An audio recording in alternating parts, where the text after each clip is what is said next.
By 1916, the First World War had degenerated into a senseless industrial slaughter. Millions of men were dying in futile frontal assaults against machine guns and barbed wire. The generals of Europe seemed to have run out of ideas, content to sacrifice a generation for a few yards of muddy ground.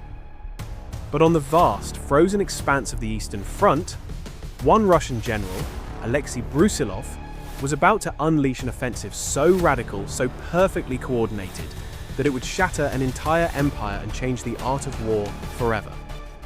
The Austro-Hungarians saw the preparations, and they waited for the usual, predictable attack.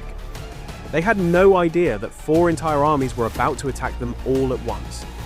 This is the story of the Brusilov Offensive, the most successful and one of the most lethal campaigns of the First World War. If you're ready to see how a stroke of genius can break a bloody stalemate, hit that like button and subscribe for more deep dives into military history. Who do you think is the greatest military innovator of all time? Let us know in the comments below. Now, to the Eastern Front, 1916. Spring, 1916. The Eastern Front.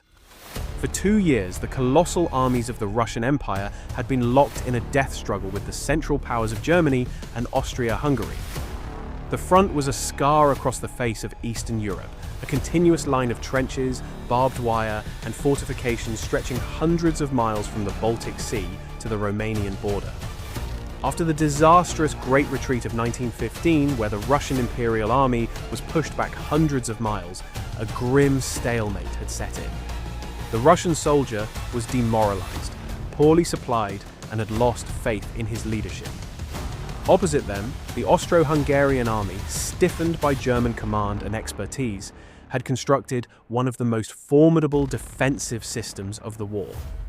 They had spent over 9 months building a fortress line that was, in their estimation, utterly impregnable.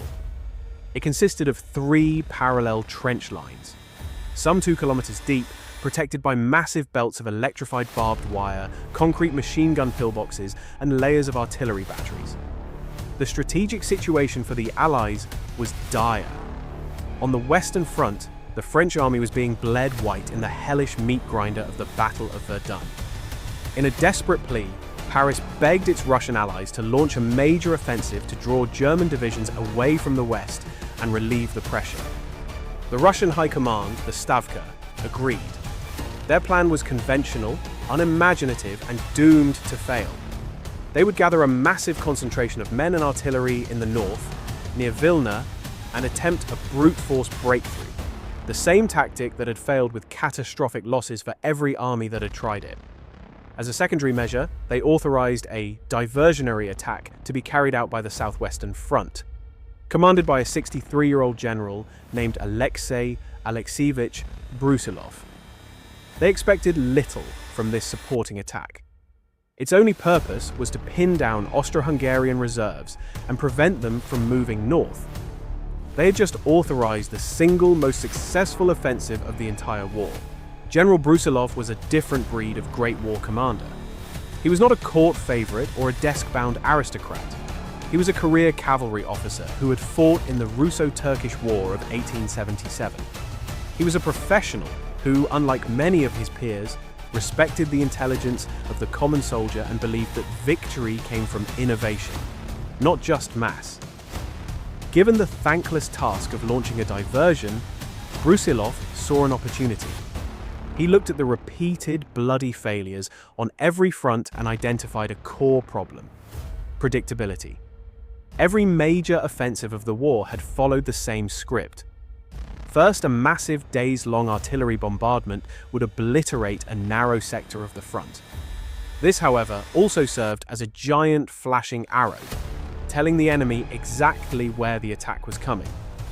The defenders would then rush all available reserves to that sector and meet the subsequent infantry assault in a pre-prepared kill zone. Brusilov's plan was a radical departure from this doctrine. It was a plan built on deception, surprise, and a fundamentally new understanding of how to break a trench system. First, he rejected the idea of a single main effort. Instead of concentrating his forces on one narrow front, he ordered all four of his armies, the 8th, 11th, 7th, and 9th, to prepare for simultaneous attacks at multiple points along the entire 300-mile length of his front.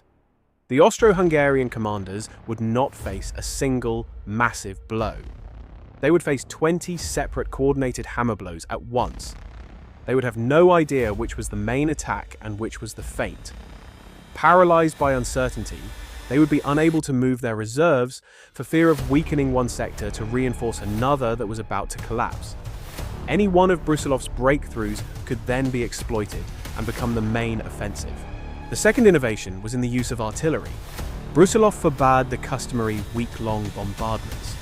Such displays, he knew, only served to churn the battlefield into a moonscape of impassable mud and craters, while also alerting the enemy. Instead, he planned for a short, violent, and scientifically precise hurricane of fire, lasting only a few hours. This was not to be an indiscriminate area bombardment. Using intelligence gathered from aerial photography, a novelty on the Eastern Front, and daring nighttime trench raids, Russian intelligence officers had mapped the Austro-Hungarian positions with unprecedented accuracy. They knew the location of command bunkers, communication hubs, artillery batteries, and key machine gun nests. Brusilov's artillery was not tasked with leveling the trenches, but with systematically decapitating the enemy's command and control, shattering their barbed wire with shrapnel and suppressing their machine guns just long enough for the infantry to cross no man's land. The final and most crucial element was a new infantry tactic. Brusilov abandoned the idea of sending men over the top in dense, slow-moving human waves. He trained specialized shock troops, Udani Gruppi, to advance in small, dispersed groups. Their assault trenches were dug in secret, zigzagging across no man's land until they were, in some places, just 75 yards from the enemy wire. These shock troops were ordered to advance immediately behind their own artillery fire, hugging the shells so closely that they would be inside the enemy trenches the moment the bombardment lifted. Their objective was not to capture the first trench line and stop. It was to bypass heavily defended strongpoints, to infiltrate deep into the enemy's rear, and to create chaos. They were a scalpel designed to sever the nerves and arteries of the defense, allowing the follow-on waves of infantry to mop up the now isolated and leaderless frontline garrisons. Opposite them, the Austro-Hungarian 4th and 7th Armies, under the overall command of Archduke Friedrich, waited with an almost casual confidence. Their defensive lines, engineered by German specialists, were a marvel of military construction. They had every reason to be complacent. They had intercepted Russian communications and knew an offensive was planned for June.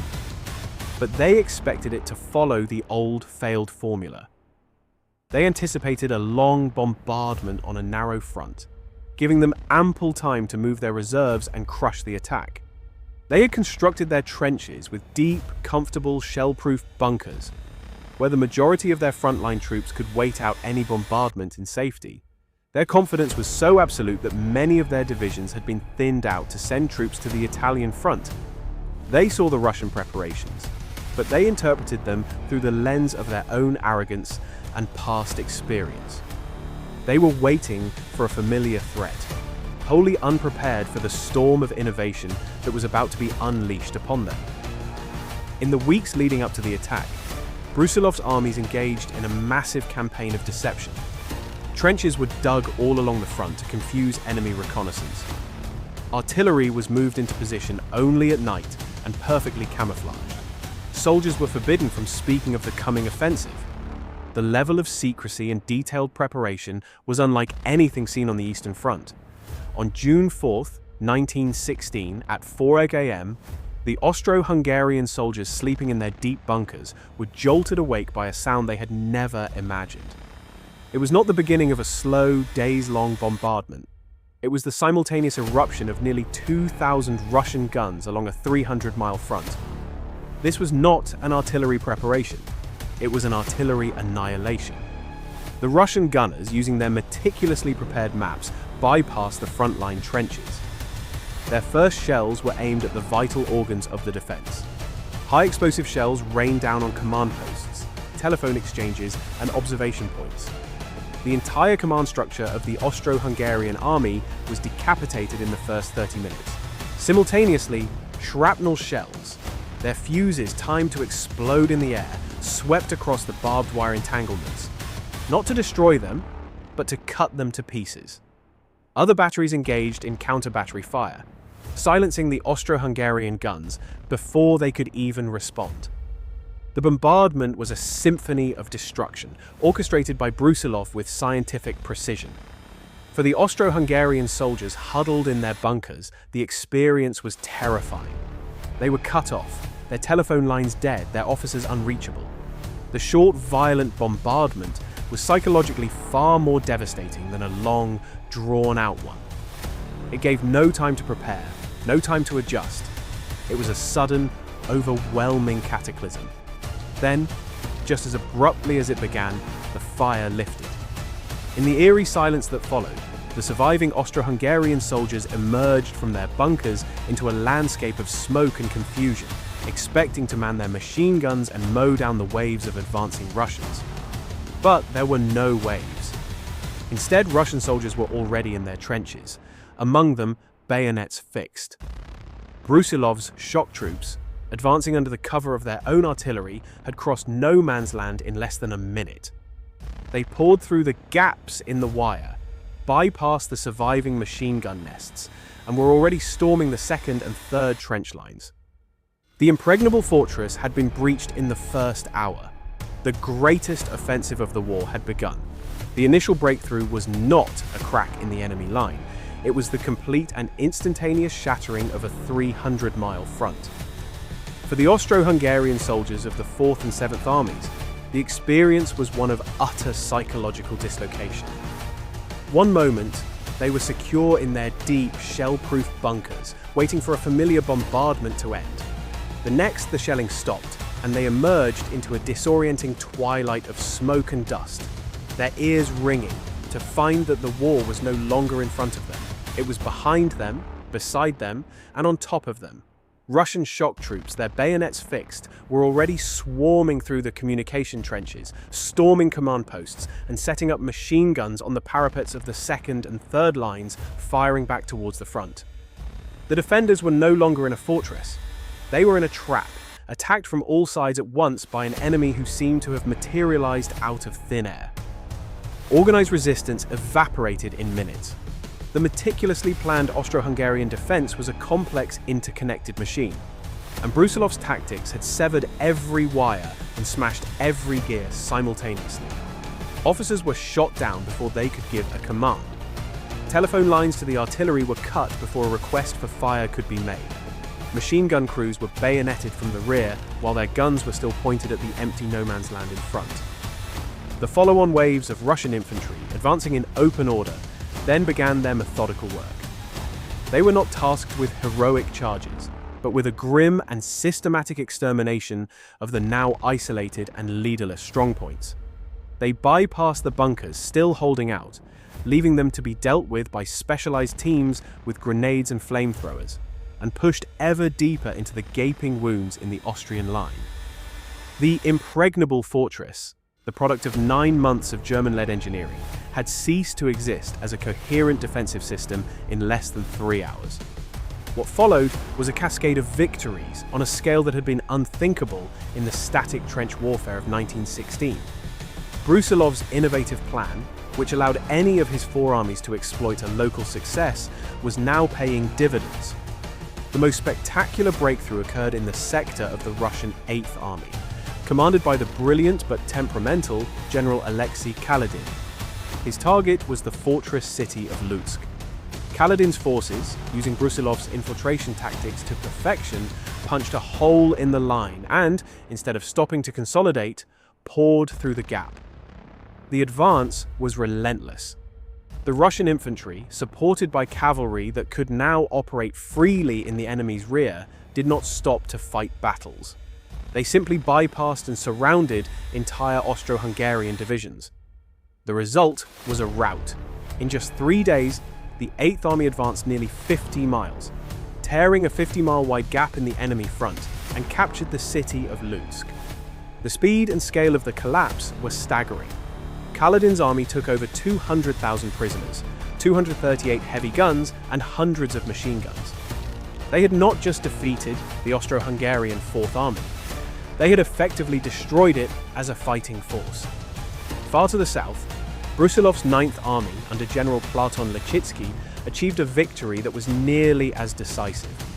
Attacking in the foothills of the Carpathian Mountains in Bukovina, Lechitsky's troops shattered the Austro-Hungarian Seventh Army. They used the same tactics of surprise and infiltration, advancing with a speed that the defenders could not counter. On June 18th, they captured the major city of Chernovitz. This breakthrough was psychologically devastating for the Austro-Hungarian High Command. It demonstrated that the success at Lutsk was not an isolated fluke. Their entire front was disintegrating. Lechitsky's army took another 100,000 prisoners and threatened to drive a wedge between the Central Powers and their Balkan allies. The 7th and 11th armies in the center of Brusilov's front, while not achieving the same kind of dramatic breakthroughs, fulfilled their critical mission. Their constant simultaneous attacks pinned down dozens of Austro-Hungarian divisions, preventing them from sending a single man or gun to try and plug the catastrophic breaches at Lutsk and Chernovitz. At the Austro-Hungarian headquarters, there was not just confusion, there was a complete paralysis of command. The reports flooding in from the front were a nonsensical nightmare. They spoke of breakthroughs at 20 different points simultaneously. They spoke of Russian cavalry operating miles behind their own lines. They spoke of entire regiments vanishing without a trace. The Austro-Hungarian commander, Archduke Friedrich, and his staff were mentally and doctrinally incapable of processing what was happening. Their entire system was built to identify a single main enemy attack and rush reserves to counter it. Brusilov had presented them with an impossible choice. Where was the main attack? Was it Lutsk? Was it Chernovitz? Was it one of the dozen other assaults ripping their lines to shreds? To reinforce one sector meant fatally weakening another. Paralyzed by indecision, they did nothing. The reserves that were supposed to be their salvation sat idle in their barracks, waiting for orders that never came, while their comrades on the front were being annihilated. This command paralysis was compounded by a catastrophic collapse in morale. The Austro-Hungarian army was a fragile, multi-ethnic institution, an army of an empire that was already beginning to crumble from within. Its ranks were filled with Czechs, Slovaks, Poles, Ruthenians, and Romanians who felt little loyalty to their German-speaking Habsburg rulers. As long as the defense was static and led by ruthless German and Hungarian officers, they fought effectively. But the moment Brusilov's offensive shattered that rigid structure, the army's internal fault lines split wide open. Entire regiments of Slavic troops, finding their officers dead and the battle in chaos, simply threw down their weapons and surrendered en masse. They walked over to the Russian lines, not as defeated enemies, but as men liberated from a war they never believed in. In the first week of the offensive alone, over 250,000 Austro-Hungarian soldiers became prisoners of war. It was one of the greatest mass surrenders of the entire war, a political collapse as much as a military one. The sheer scale of the disaster finally forced the hand of the German High Command. The German Chief of Staff, Erich von Falkenhayn, had been ruthlessly feeding the German army into the meat grinder of Verdun, convinced he could bleed France to death. Now he was faced with the imminent and total collapse of his primary ally. With gritted teeth, he was forced to do exactly what Brusilov's offensive was designed to achieve. He began to pull German divisions away from the Western Front.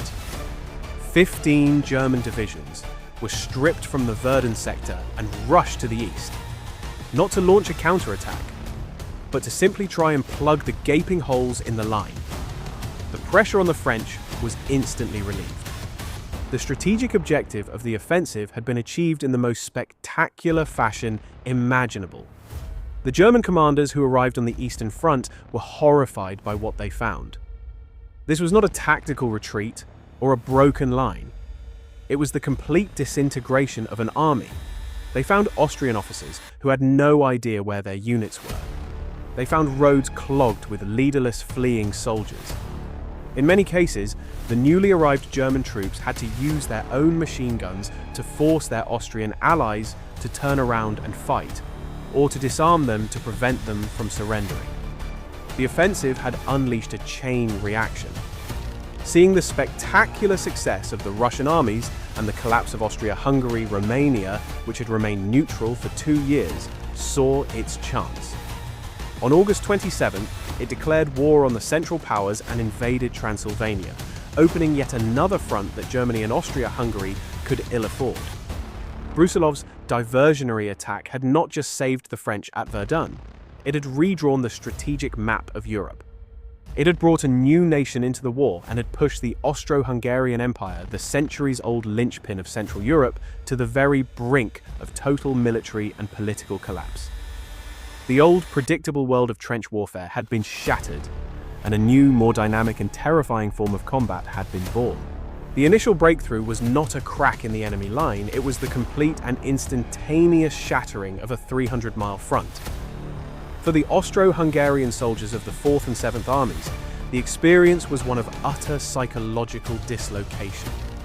One moment they were secure in their deep, shell-proof bunkers, waiting for a familiar bombardment to end. The next, the shelling stopped, and they emerged into a disorienting twilight of smoke and dust, their ears ringing to find that the war was no longer in front of them. It was behind them, beside them, and on top of them. Russian shock troops, their bayonets fixed, were already swarming through the communication trenches, storming command posts and setting up machine guns on the parapets of the 2nd and 3rd lines, firing back towards the front. The defenders were no longer in a fortress. They were in a trap, attacked from all sides at once by an enemy who seemed to have materialized out of thin air. For 100 days, from the beginning of June to the end of September 1916, Brusilov's armies continued their relentless advance. The offensive that was meant to be a mere diversion had become the main Allied effort of the year, a juggernaut that seemed poised to knock Austria-Hungary out of the war entirely. But as the Russian soldiers pushed deeper into enemy territory, the very speed of their success began to work against them. Brusilov, the master of tactics, was about to be defeated by the intractable mathematics of logistics. The Russian Empire, for all its immense manpower, was not a fully industrialized nation. Its logistical infrastructure was primitive compared to that of Germany or the Western Allies. The armies of the Southwestern Front had advanced so far, so fast, that they had completely outrun their supply lines. The few railway lines in the region were struggling to bring up the bare essentials, and from the railheads, supplies had to be transported to the front by horse-drawn carts over roads that had been turned into impassable rivers of mud by summer rains. The weapon that had been the key to the entire offensive, artillery, was now the first victim of this logistical failure. The guns were consuming shells at a rate of tens of thousands per day, a rate that the Russian war industry could not sustain and the supply system could not deliver. Batteries that had fired hundreds of rounds in the opening bombardment were now rationed to a handful of shells per day. The hurricane of fire that had shattered the Austrian lines dwindled to a sporadic drizzle. Without artillery support to suppress machine guns and blast through wire, the Russian infantry assaults began to slow, falter, and fail, with the same catastrophic losses that had defined the war before Brusilov's innovations. At the same time, the quality of the opposition was changing dramatically. The demoralized, multi-ethnic Austro-Hungarian divisions were being pulled from the line and replaced by elite, battle-hardened German units. These were professional, well-led soldiers who did not panic, did not surrender, and were masters of the counterattack. The fighting devolved from a war of maneuver back into the brutal, attritional slog that Brusilov had tried to escape. By August, the Russian advance had ground to a halt. The armies were exhausted, their supplies were spent, and they were facing a reinforced, determined enemy. The offensive was officially terminated in late September. It had been, by every measure, the most successful Allied offensive of the war to that point, a tactical and operational masterpiece. But it had come at a cost that would poison the very soul of Russia. The final casualty numbers were so immense, they are difficult to comprehend. The Central Powers had suffered a catastrophic blow, sustaining approximately 1.5 million casualties. Of these, nearly 400,000 were prisoners of war, a testament to the complete collapse of the Austro-Hungarian army. But the Russian victory was paid for in an ocean of blood. The Russian Imperial Army suffered somewhere between 500,000 and 1,000 casualties. It was a blow from which the Tsarist army would never ever recover. Brusilov's offensive had consumed the last of its trained professional non-commissioned officers and its most motivated soldiers. The men who replaced them were hastily trained conscripts, sullen, resentful, and increasingly infected with the revolutionary ideas that were sweeping through the country. The army that was shattered by the Brusilov Offensive was not Austria-Hungary's, but Russia's. The legacy of the offensive is therefore one of profound and bitter irony. On a tactical level, Brusilov had proven to be a genius, a visionary who was years ahead of his time. His methods, the short, precise bombardment, the infiltration by elite stormtroops, the simultaneous attacks on a wide front, were a blueprint for breaking the deadlock of trench warfare. These tactics were studied intensively, not by his allies, but by his enemies. The German army, recognizing the brilliance of the concepts that had shattered their Austrian allies, refined and perfected Brusilov's ideas. They used them to create their own elite stormtrooper doctrine, which they would unleash with devastating effect in their final great offensive on the Western Front in the spring of 1918. In a tragic twist of history, the architect of Russia's greatest victory had provided the blueprint for Germany's last hope. On a strategic and political level, the offensive was the death knell for two empires. For the Austro-Hungarian Empire, the defeat was the final mortal blow. Its army was broken as a credible fighting force, becoming completely dependent on German command and support. The mass surrenders of its Slavic troops exposed the ethnic fractures that were tearing the empire apart from within. The road to its final dissolution in 1918 began in the trenches of Galicia. For the Russian Empire, the victory was a hollow one.